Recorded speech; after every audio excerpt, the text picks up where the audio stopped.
जॾहिं तोखे पहिरियों भेरो ॾिठो हुयुमि त दिलि जे सराब ज़मीन ते मुहबत जा के गुल फुटण लॻा हा। अजीब इतफ़ाक़ो पहिरीं नज़र में ई मुहबत हर रोज़ जो मामूल बणिजी पियो हो तुंहिंजो दीदार। जॾहिं तोखे ॾिसी वठंदो होसि त ईअं लॻंदो हो त सिकंदर बादशाह हुई आउं हुजां।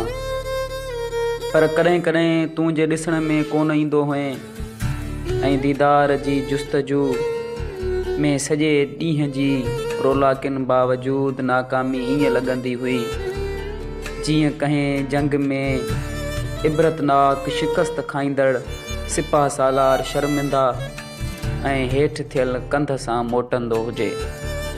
कोन विसरिया आहिनि उहे ॾींहं जॾहिं तो मूंसां तल्ख़ कलामी कई हुई, जा मां कुंभर जे हथ सां ठाहियल बुत जियां ॿुधंदो रहियो होसि।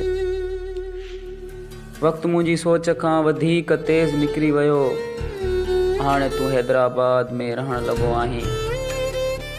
हाणे पहिरियां खां घणो मथे सोचण लॻो हूंदे।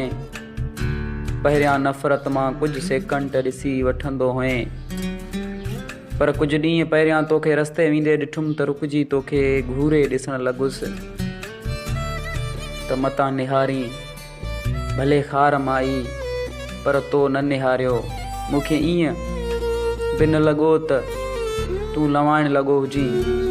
ईअं लॻुमि त तूं मूंखे कोन सुञातो या विसारे छॾियो हुजे।